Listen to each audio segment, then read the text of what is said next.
ಕೆಟ್ಟ ಕನ್ಸು ಏನಾದ್ರು ಬಿತ್ತಾ? ಸಾವಿತ್ರಿ, ನಾನು ಅವತ್ತು ಲಾಕಪ್ಪಲ್ಲಿದ್ದಾಗ ನೀನು ಯಾಕೆ ನನ್ನನ್ನು ನೋಡಕ್ಕೆ ಬರಲಿಲ್ಲ? ಆಗ ನಾನು ನೋಡಕ್ಕೆ ಇಷ್ಟ ಇರಲಿಲ್ವಾ ನಿಂಗೆ? ಹಾಗೇನಿಲ್ಲ ರೀ, ನೀವಂಥ ಕೆಲಸ ಮಾಡಿ ಜೈಲ್ಗೆ ಹೋಗಿದ್ದೀರಾ ಅಂತ ನನಗೆ ತುಂಬ ಬೇಜಾರಿತ್ತು. ಆದರೆ ನನಗೆ ನಿಮ್ಮನ್ನ ನೋಡಬೇಕು ಅಂತ ತುಂಬ ಅನ್ನಿಸ್ತಿತ್ತು.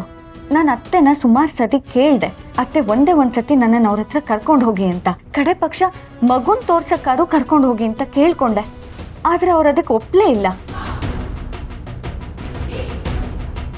ಹಾಗಾದರೆ ಶ್ರಾವಣಿ ಹೇಳ್ತಿರೋದು ನಿಜಾನ? ಇವರು ನನ್ನ ಅಮ್ಮನೇ ಅಲ್ವಾ? ಛೆ, ಏನಾಗಿದೆ ನನಗೆ? ನಾನು ಏನು ಯೋಚನೆ ಮಾಡ್ತಿದ್ದೀನಿ? ಆ ಶ್ರಾವಣಿ ಏನೋ ಗೇಮ್ ಪ್ಲ್ಯಾನ್ ಮಾಡ್ತಿದ್ದಾಳೆ, ನನಗೆ ಬ್ರೈನ್ ವಾಶ್ ಮಾಡೋದಕ್ಕೆ ಟ್ರೈ ಮಾಡ್ತಿದ್ದಾಳೆ. ಈ ರೀತಿ ಏನಾದರೂ ರೂಮರ್ ಕ್ರಿಯೇಟ್ ಮಾಡಿ ನನಗೂ ಅಮ್ಮನಿಗೂ ಮಧ್ಯೆ ದ್ವೇಷ ತಂದಿಟ್ಟು ಅಮ್ಮನ ಮುಖಕ್ಕೆ ಮಸಿ ಬಳಿಯೋದಕ್ಕೆ ಟ್ರೈ ಮಾಡ್ತಿದ್ದಾಳೆ. ಇದರಿಂದ ಅವಳು ಗೆಲ್ಬೋದು ಅಂದ್ಕೊಂಡಿರ್ತಾಳೆ. ನೋ, ಶ್ರಾವಣಿ ಪ್ಲ್ಯಾನ್ ಸಕ್ಸಸ್ ಆಗೋದಕ್ಕೆ ನಾನು ಬಿಡಲ್ಲ. ಆ ಶ್ರಾವಣಿ ಹೇಳಿದ್ದೆಲ್ಲ ಸುಳ್ಳು ಅಂತ ಪ್ರೂವ್ ಮಾಡ್ತೀನಿ. ಅದೇನು ನನಗೆ ಕಷ್ಟದ ವಿಷಯ ಅಲ್ಲ. ನನ್ನ ಮತ್ತೆ ಮಾಮ್ DNA ರಿಪೋರ್ಟ್ ತೊಗೊಂಡು ಹೋಗಿ ಅವಳು ಮುಂದೆ ಹಿಡಿದ್ರೆ ಅವಳಿಗೆ ಎಲ್ಲ ಸತ್ಯ ಅರ್ಥ ಆಗುತ್ತೆ. ಎಸ್, ಹಾಗೆ ಮಾಡ್ತೀನಿ. ರೀ ರೀ ಎಲ್ಲಿಗೆ ಹೊರಟ್ರಿ ರೀ?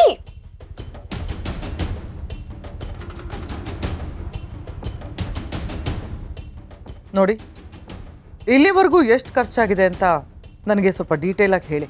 ಯಾಕಂದರೆ ದುಡ್ಡೇನಾದರೂ ಶಾರ್ಟೇಜ್ ಇದ್ದರೆ ನಾನು ಇಮಿಡಿಯೇಟಾಗಿ ಅರೇಂಜ್ ಮಾಡ್ತೀನಿ. ದುಡ್ಡಿನ ಬಗ್ಗೆ ಯಾವ ಚಿಂತೆನೂ ಮಾಡಬೇಡಿ. ನಾನು ಎಲೆಕ್ಷನಲ್ಲಿ ನಿಲ್ತಿರೋದೆ ದುಡ್ಡು ಮಾಡೋಕ್ಕೆ. ಎಲೆಕ್ಷನ್ ಗೆದ್ದ ಮೇಲೆ ಈಗ ಖರ್ಚು ಮಾಡಿದ್ದೀನಲ್ಲ, ಆದರೆ 2ರಷ್ಟು ದುಡ್ಡನ್ನ ನಾನು ದುಡಿತೀನಿ ಅಂತ ನಂಗೆ ಚೆನ್ನಾಗಿ ಗೊತ್ತಿದೆ. So don't worry about money. ಎಲ್ಲ ಏರ್ಪಾಡು ಕರೆಕ್ಟಾಗಿರಬೇಕು ಅಷ್ಟೇ. Got it? Okay, see you. ಮಾಡಿ ಬಾ, ಕೂತ್ಕೋ.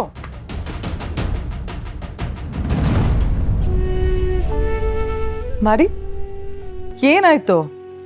ಏನಿಲ್ಲ ಮಾಮ್, ಸುಮ್ಮನೆ ಹಾಗೆ. ಆ ಶ್ರಾವಣಿ ತುಂಬ ದೊಡ್ಡ ತಪ್ಪು ಮಾಡ್ತಿದ್ದಾಳೆ. ನನ್ನ ಮಾಮ್ ನನಗೋಸ್ಕರ ಎಂಥ ತ್ಯಾಗ ಮಾಡೋಕ್ಕೂ ಸಿದ್ಧವಾಗಿದ್ದಾಳೆ. ಅಂಥದ್ರಲ್ಲಿ ಮಾಮ್ ಬಗ್ಗೆನೇ ಸುಳ್ಳು ಹೇಳಿ ನನ್ನೂ ಮಾಮ್ನು ದೂರ ಮಾಡೋದಕ್ಕೆ ನೋಡ್ತಿದ್ದಾಳೆ. ಅವಳನ್ನು ನಾನು ಸುಮ್ಮನೆ ಬಿಡಲ್ಲ. ಅವಳನ್ನು ಸೋಲಿಸಿ ಅವಳಿಗೆ ಸರಿಯಾದ ಪಾಠ ಕಲಿಸ್ತೇನೆ. ವಾಟ್ ಇಸ್ ದಿಸ್ ಮಾಡಿ? ನಾನೇ 1000 ಟೆನ್ಷನಲ್ಲಿ ಕೂತಿದ್ದೀನಿ, ಅಂಥದ್ರಲ್ಲಿ ನೀನು ಎಳೆ ಮಗು ಥರ ಬಂದು ತೊಡೆ ಮೇಲೆ ಮಲ್ಕೊಂಡಿದ್ದೆಲ್ಲ. ಜಸ್ಟ್ ಗೆಟ್ ಅಪ್ ಮಾಡಿ, ಗೆಟ್ ಅಪ್. ಏನಿಲ್ಲ ಮಾಮ್, ಸ್ವಲ್ಪ ತಲೆನೋಯ್ತಿತ್ತು, ಅದಕ್ಕೆ.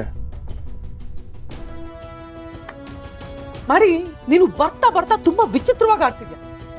ಯಾವಾಗ ನೋಡಿದ್ರು ಏನಾದ್ರೂ ಒಂದು ಇಶ್ಯೂ ಇದ್ದೇ ಇರುತ್ತೆ. C, I don't like this kind of attitude. ಯಾವಾಗಲೂ ಎನರ್ಜೆಟಿಕ್ ಆಗಿರ್ಬೇಕು. ಹಾಗಿದ್ರೆ ಮಾತ್ರ ನೀನು ನನ್ನ ಜೊತೆ ಬಾ. ಓಕೆ ಮಾಮ್, ನೀನೇನೋ ಟೆನ್ಷನಲ್ಲಿ ಇದೆಯಾ ಅಂತ ಕಾಣುತ್ತೆ. ದಟ್ಸ್ ಓಕೆ, ನಾನು ಆಮೇಲೆ ಸಿಗ್ತೀನಿ.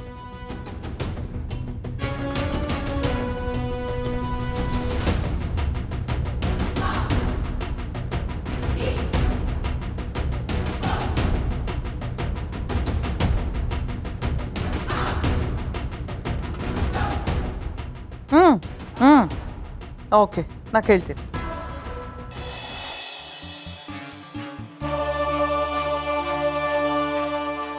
ಮದನ್ ನೆನ್ಸ್ಕೊಂಡ್ರೆ ಅಯ್ಯೋ ಅನ್ಸುತ್ತೆ.